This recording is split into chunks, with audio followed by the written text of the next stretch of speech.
Welcome everybody to the second month of programming connected to our Black Lives Matter, Where Are You in the Movement project. My name is Eleanor Moseman, I go by Ellie, and I'm an associate professor of art history, housed in the Department of Art and Art History, and I'm also the recently appointed chair of the department, and together with a team of collaborators from Ethnic Studies and the Black African American Cultural Center and across the college, we've come together to put together a project around the Black Lives Matter movement, which is centered on a mural that we installed in early October here on the grounds of our department. And I wanted to talk with you today about the history of how mural arts fit together with civic engagement. And I thought, rather than giving you a kind of traditional art historical tour through the ages and around the globe, I might center this on some questions or some themes. And what I believe to be the case is that murals are a way for us to speak to community, to speak to our values, to speak about our history, our aspirations, and our commitments. And to my eye, all of these components are pulled together with our project, BLM, Where Are You in the Movement? And so I wanted to start out by going all the way back to the very beginning of art, quite literally.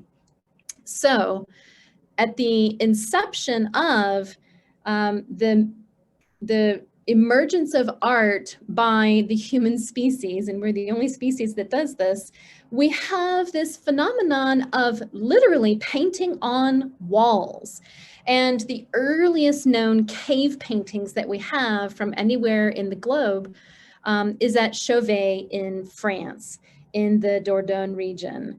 And these paintings have been dated based upon contextual evidence to the very beginnings of the moment when we see any form of art emerging.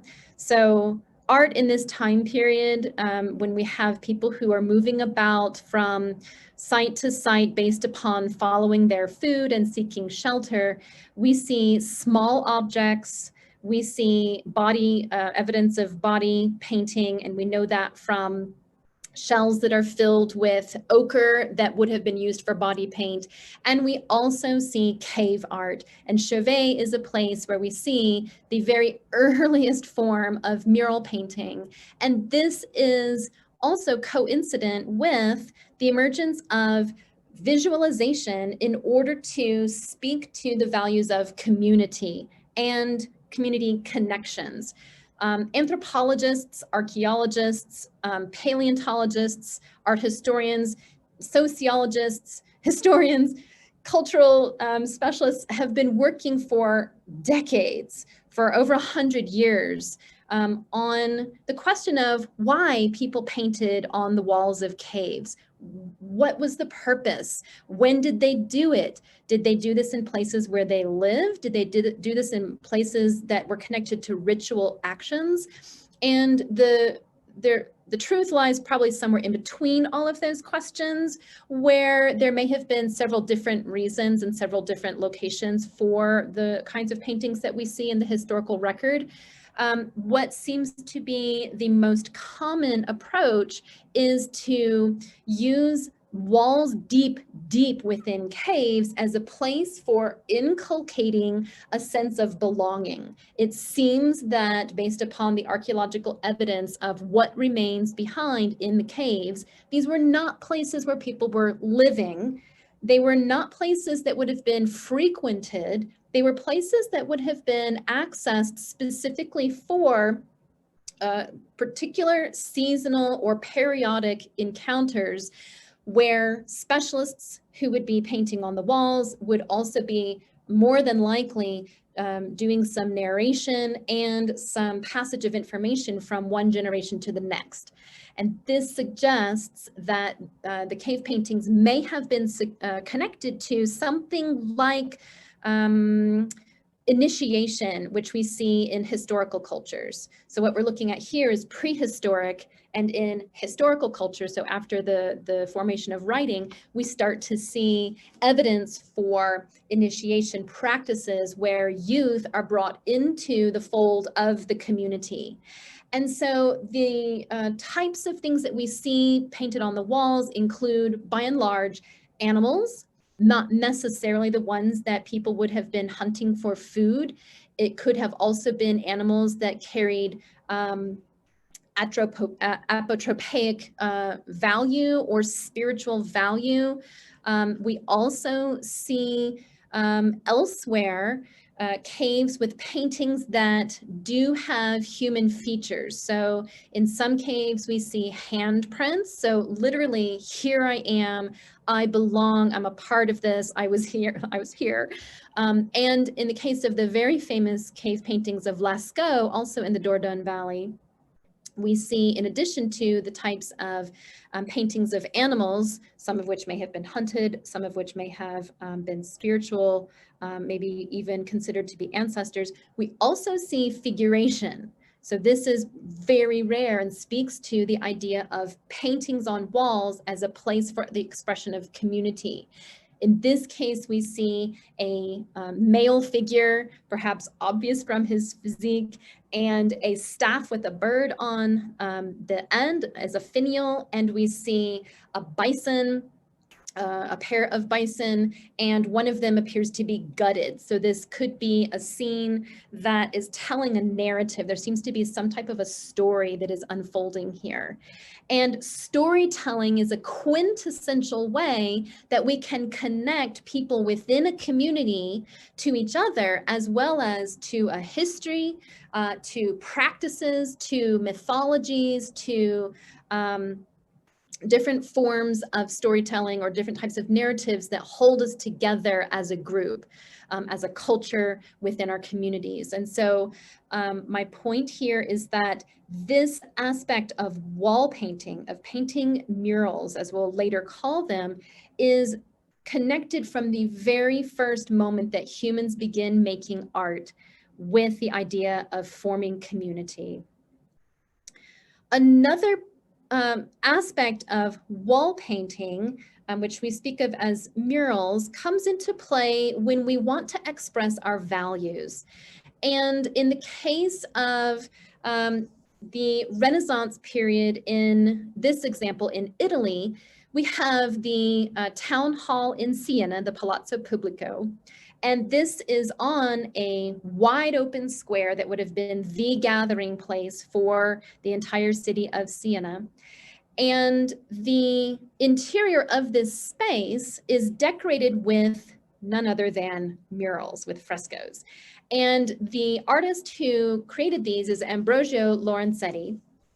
And one of the most, let's say, salient frescoes in this Palazzo Pubblico, in this town hall, which speaks to this idea of sharing our values through murals, is his allegory of good and bad government. And this is a painting in 4 parts that goes around the walls of this meeting space where the representatives of the town council would meet to conduct their business.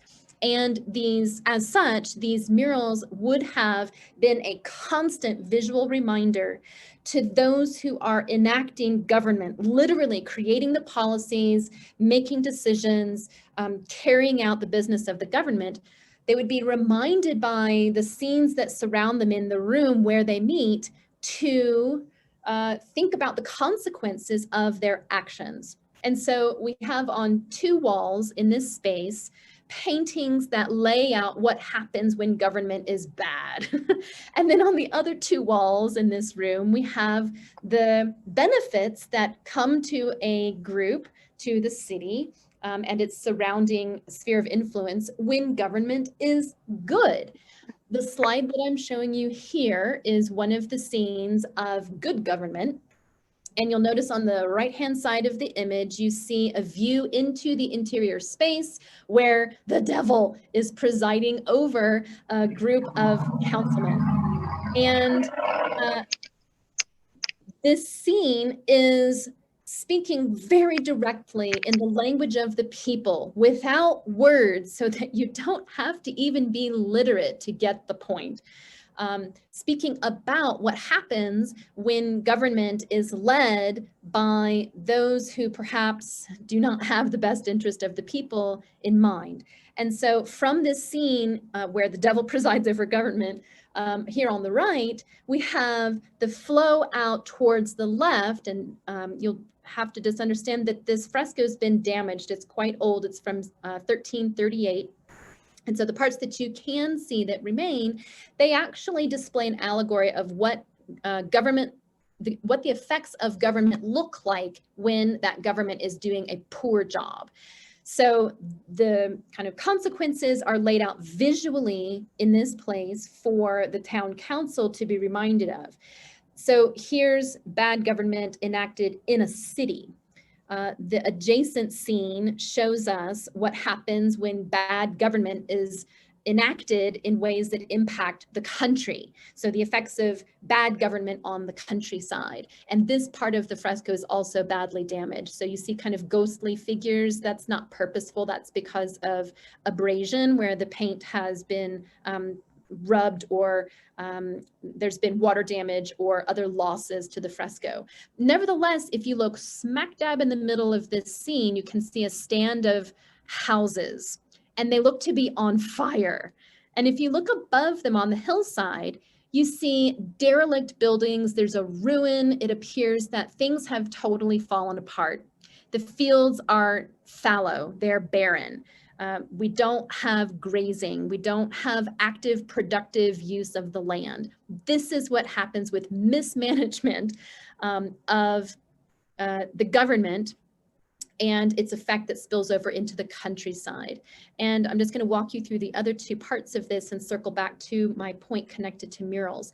This side of the room is much better preserved.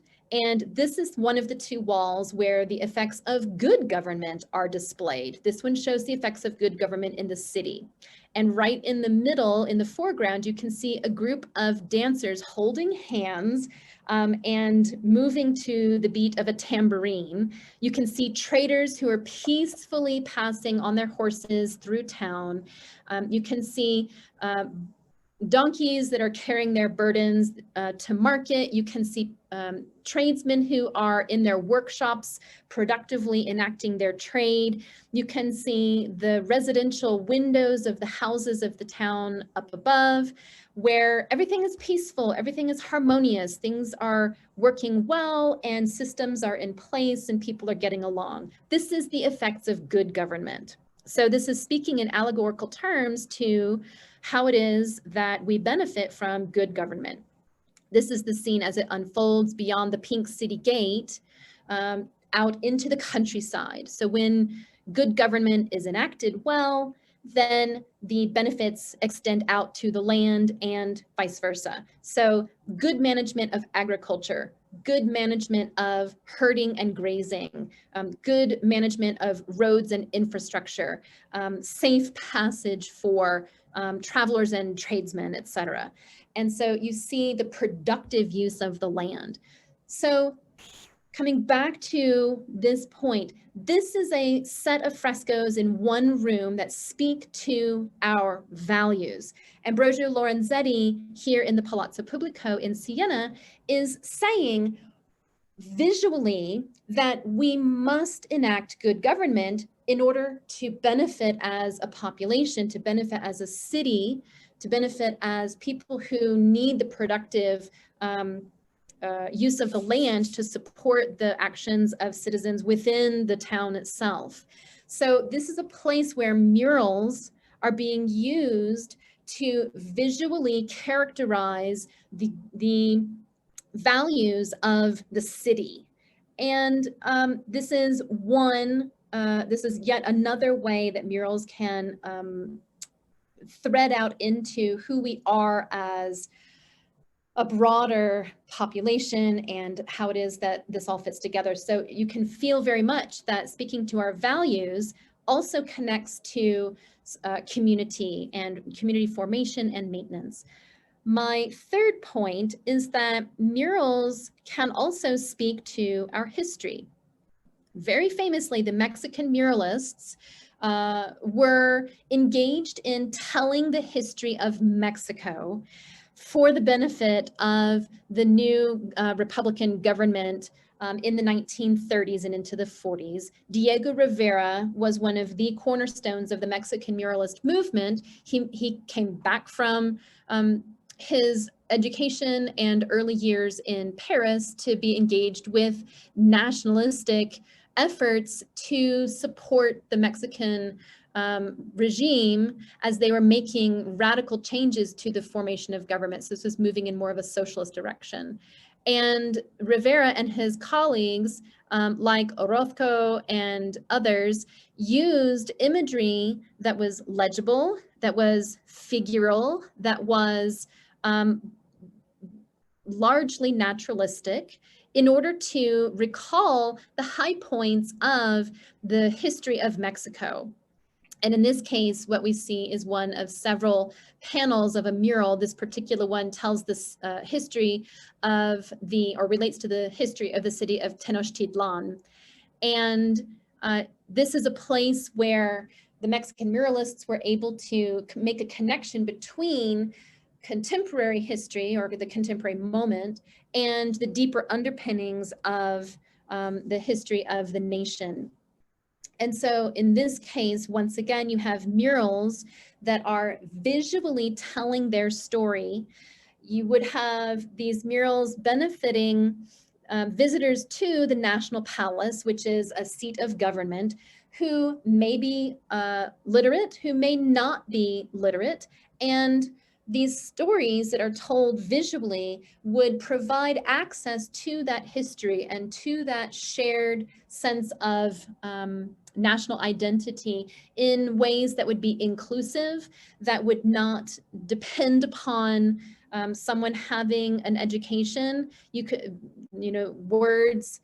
words and pictures carry weight, and in the presence of a history where not everyone has access to the same level of education, it was important to the Mexican muralists to tell their story primarily through imagery so that everyone would have access to these narratives. So we have a connection of history to values, to community, told through the medium of wall painting or murals. There's also a way in which murals have the possibility to speak to our aspirations. What I'm sharing with you here is the artist Judy Baca's monumental mural for the city of Los Angeles. This is called the Great Wall of Los Angeles, and it was a project that was begun in the late 70s, and she was actually commissioned by the United States Army Corps of Engineers to assist with the beautification of a corridor that was intended to help with flood control in the San Fernando Valley. And this mural is 13 feet high. And what you see in the foreground, that broad expanse of gray pavement, that's the basin of the channel, which would be part of the flood control. And in a couple of other pictures that I'll show you, you can see that it's kind of a no man's land. It's not really very inviting. And this extent of wall carries on for 6 city blocks. And the whole thing took several decades to complete, 40 years to be exact, and was only finished last year. And this mural that Judy Baca was commissioned to do and that she chose the theme for celebrates Los Angeles through the eyes of women and minoritized populations.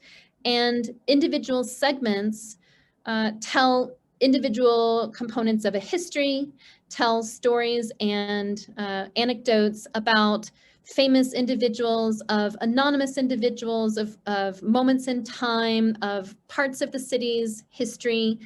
And it's done, as you can see, in vibrant ways that pull together figuration that is legible, together with bright colors. And each one of these has a caption along underneath the under edge, so that folks can follow along with the scenes that are unfolding. And the wall tells truths.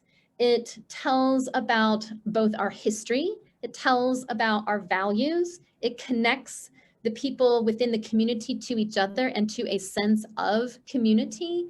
And it's also pointing to our aspirations of inclusivity. Judy Baca herself is Latina. She's a professor at UCLA in Chicana and Chicano studies. And she was adamant that this mural project should include the community and should demonstrate to people that art can speak to our greater good and to lifting up of communities and against gentrification and against the kinds of, let's say, marginalization that happens in large city contexts and small city contexts as well. And so she was deliberate in her choice of application in that she brought in people from the community in order to pull together the paintings, to pull together the themes, and to actually paint the walls. And so this was quite literally a community exercise. And through that communal execution of the project, and just by sheer nature of the fact that it took decades to complete, this mural, this 6 city block long mural, brings together people in ways that shows how we want to be. This was our history. These are our values. This is what we aspire to do and be together. So I'll show you a couple more scenes from Judy Baca's mural. So this is a segment where you can see some water in the channel for the flood control. And you can see, I believe it may be a school beyond with green space. And along the way here with the painting, you see different moments in history, and you see specific figures that women and minoritized citizens of Los Angeles could rally around and celebrate as heroes and people to look up to, and moments that would be inspiring. And the mural itself has the effect of bringing people together around accomplishments and points to the kinds of aspirations that we have for the ways we want to be.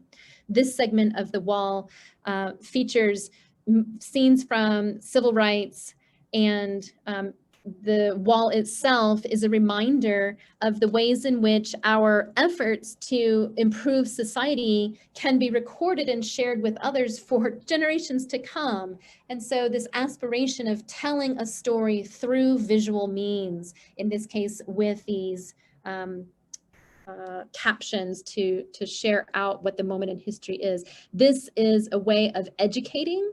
It's a way of including. It's a way of telling truths, and it's a way of being honest with ourselves. Another way that I see mural arts engaging with community and values and aspirations and history is in the example of the Philadelphia Mural Arts Project. This is a place where I see murals speaking to our commitments. And Philadelphia is one of a number of cities around the globe that are using murals as a way to combat gentrification and to lift up a community and to fuse or to channel funding back into places that need support and to speak to our collective desire to raise up all people together as a city and to not leave particular neighborhoods behind.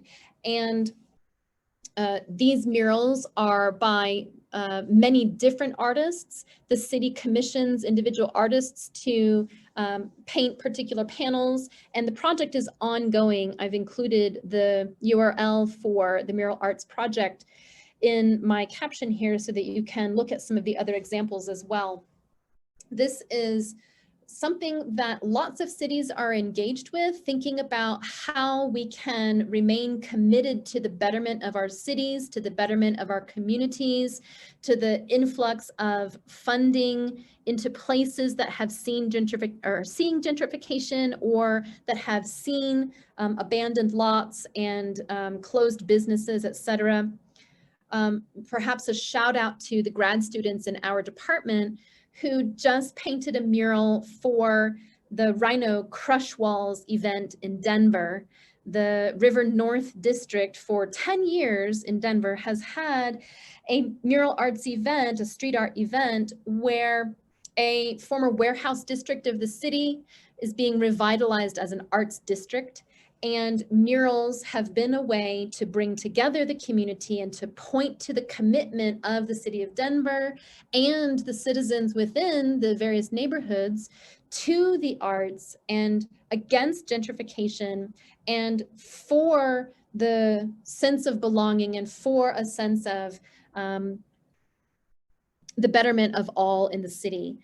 And these kinds of mural arts projects can use their subject matter to point to commitments to education, to inclusion, to diversity, to the kinds of benefits that accrue to communities and cities and even states or nations that take seriously the value of all of its people and the ability for art to bring us together. And the effect that these murals have had in Philadelphia, and possibly also in the Rhino District in Denver and elsewhere as well, is that the places where these murals have been painted suddenly become spots that the community rallies around and they take pride in it. And a spot that maybe used to be just in a surface parking lot or would accrue refuse from construction or abandoned cars or other elements of kind of the underbelly of our cities when we are not taking care of everyone. These places in the city where Philadelphia has commissioned artists to install murals have become gathering points. They've become places of community. They've been places where the city is showing its values and the citizens are expressing what they want from each other and for each other and from the city. And this project has been a way that the city of Philadelphia has risen above its own challenges and found ways to support everyone. So this circles back then to the Black Lives Matter street art movement that emerged this summer. This is a detail from the mural painted in Washington, and I'll just clarify that mural typically means a painting on a wall. The term mural this summer has started to be used for paintings on pavement that we walk upon or drive upon. So I'm using mural in this context somewhat loosely.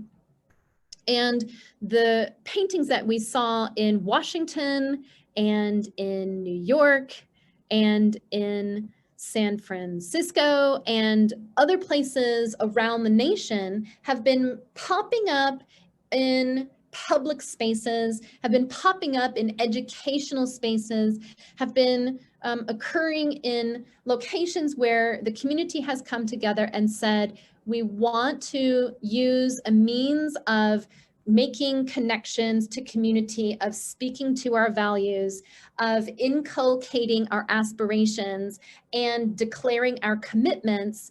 And we're doing this in this case through lettering. We're doing this in this case through pavement painting. And we're doing this in most cases in highly trafficked areas. The painting that we have installed at the Visual Arts Building is on the grounds of the Visual Arts Complex. And we chose this site as the most frequently traversed stretch of pathway into our building. This is the side of the building that faces out to Central Campus. And in a normal semester, when we're not in a pandemic, this pathway would see over 1,000 pedestrians every week. That's unique pedestrians, individuals. And so when we're out of the pandemic and having more face-to-face classes again, we'll see that kind of traffic again as people walk through the courtyard and pass across the lettering Black Lives Matter. This mural is part of our conception of the courtyard on our north side as a space for engaged art. So we're calling it the Engaged Art Walk. And this is a place where we can connect art to community, connect art to values and aspirations, connect art to our commitments, to our history, and to enable our community of artists across campus and within our department to speak to our engagement with civic concerns.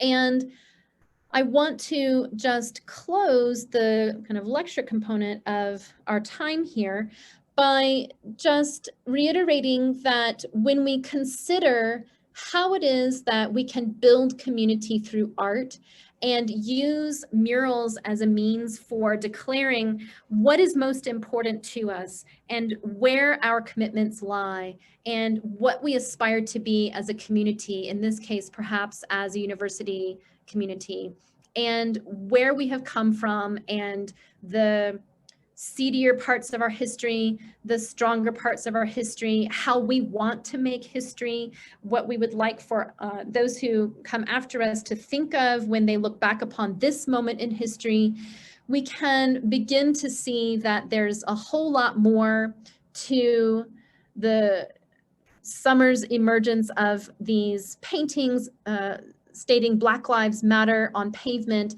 than just a knee-jerk reaction. It actually fits within a much broader context, an extraordinarily deep history of visualization using art as a means to connect with commitment, community values, our history, our aspirations. So that's what I had to share with you in terms of a history and a trajectory. And I'll go back to some eye candy. And if you have questions, I would love to entertain them. Thank you very much.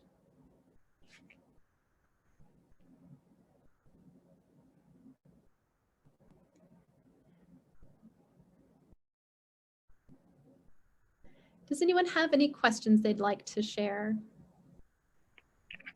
I do. Hi, Ellie. It's Heather Matthews. Hi, Heather. I don't know if you can see me. I haven't even looked at my video, but I love this. Thank you so much. And I wanted to ask if you could delve a little deeper into the concept of putting murals on the ground. Like the Black Lives Matter words in all the different cities has been so different and new and fresh. And maybe that's why it's having even more impact than maybe a mural on the wall would, because we have to interact with it. But why aren't there more? What are some of the things you have to think about? I mean, wear and tear, obviously, but like, how is it unique to have it on the pavement that we cross rather than on a wall?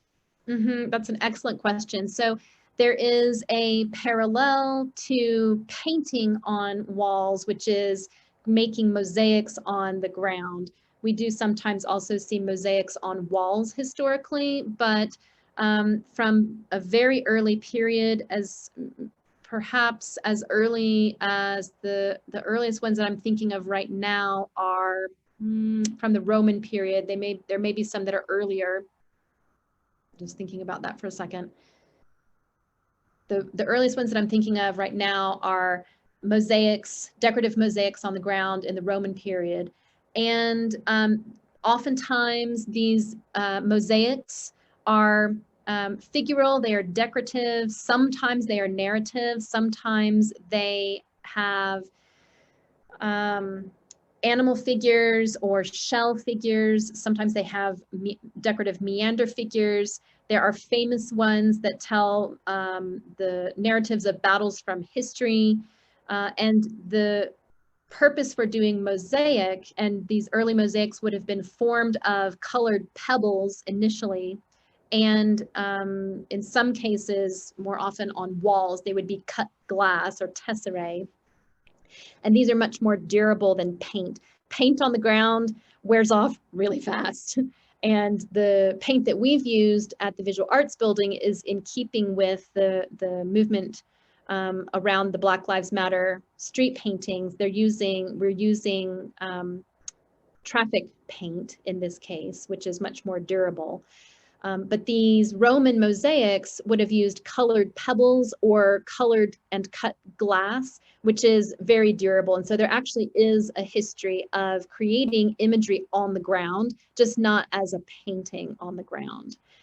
Does that point in a direction for you, Heather? Do you have any other questions around that?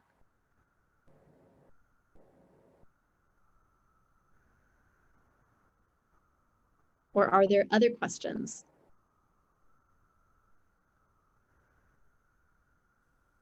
Yeah, sorry about that. I'm painting because I'm trying to do my capstone show prep here while I'm listening to you. So I love that. I had never actually thought of mosaics on the floor as murals, and now that totally has given me a paradigm shift in thinking about those. And I just studied a bunch of those this summer, so I love that. Thank you for that.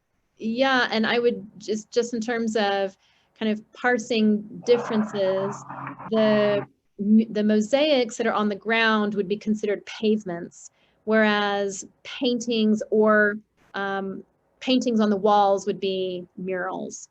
So you can also have mosaics on walls. We famously see mosaics on walls in the Byzantine period, oftentimes with gold leaf covering glass or stone tesserae. And these kinds of mosaics can also be figural, they can be textual, they can be decorative. And so I just want to make clear the distinction that technically a mural has embedded in the root of the word the concept wall. So mura being wall. So murals are paintings on walls. So we would technically call a mosaic that you're walking across a pavement.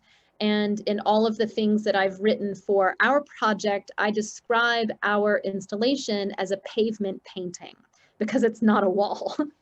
But a lot of folks in the community know the word mural and they hear that, and so it's familiar to them. So I'm just giving some context for how it is that we utilize murals as places for storytelling. That's really fantastic. I appreciate the distinction of all the different words and the history too of the word mural. That's really neat. Absolutely. Are there any other questions?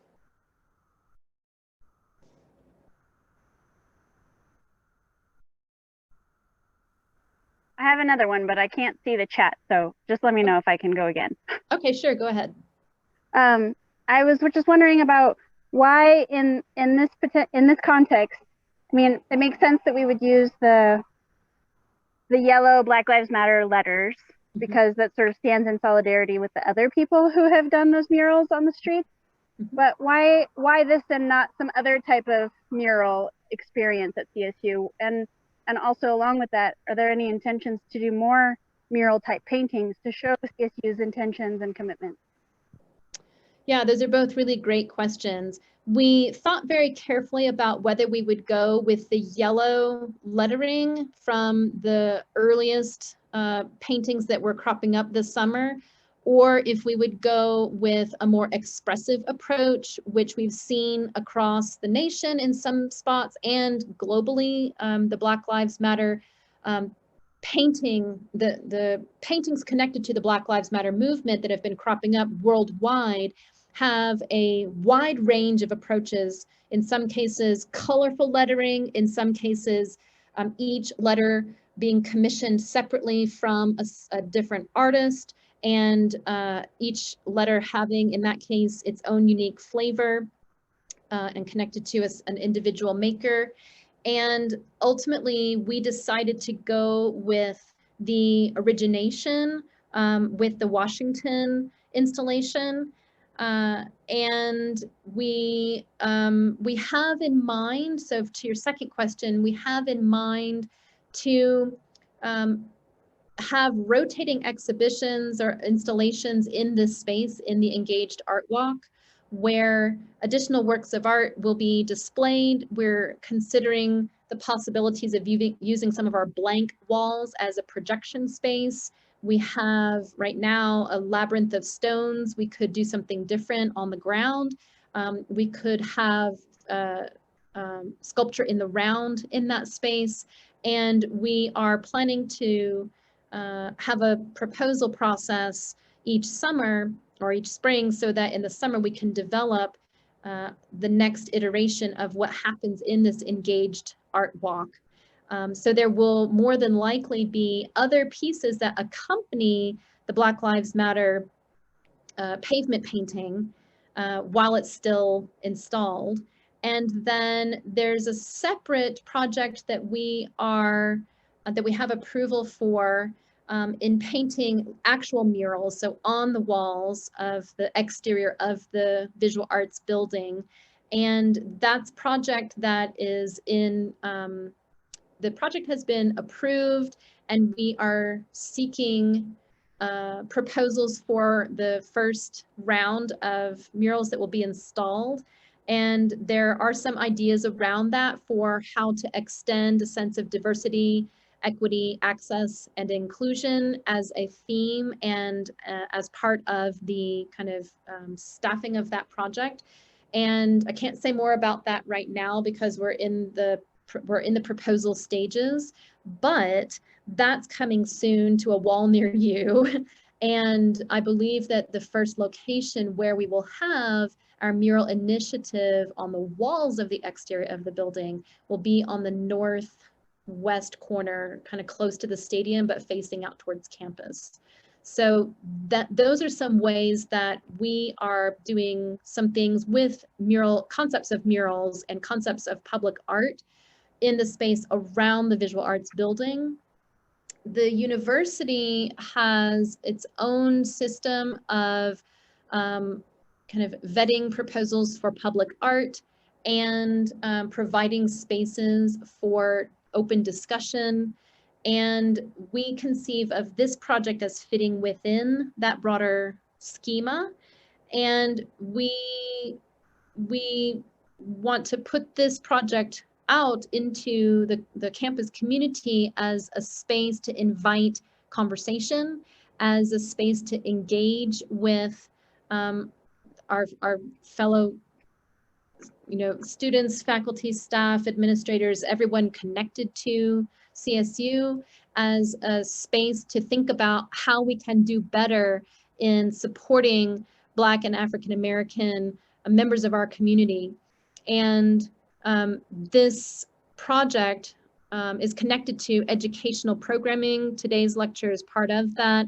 And we'll be putting out a call soon to other departments across campus to propose to instructors a possibility for them to link assignments and papers or projects to the Black Lives Matter movement, and to use this site as a space where some of that educational programming can unfold. And so we're thinking of this as being a pavement painting that has aspirations toward education and towards commitment to community and belonging and support. So I think that's that, Heather. Are there any other questions or comments? Hi, hello. Hi, Sylvia. I kind of wanted to do a comment. I'm not sure my camera is on, but mostly I'm so happy to see the Ambrogio Lorenzetti fresco as part of it. It's been kind of like in my heart. Maybe it's because we come from the same land. Let me see if I can see you. But I just wanted to point out there is this beautiful TED Talk by Anthony Romero from ACLU, the executive director, and he talks about exactly the same thing. And the Civic tied with the government in the United States. So it's just, if I can put it in the chat, but I think it's worth it to just keep talking about this and how you actually tied art and activism to what's happening from a civil standpoint. Yeah, at its root, art has been connected to social justice and connection for eons, right? This is not something that is unique or new. The subject matter is new. The movement is not new. The need is not new. The expression through yellow lettering on the ground is the new piece of the movement. Are there other questions or comments?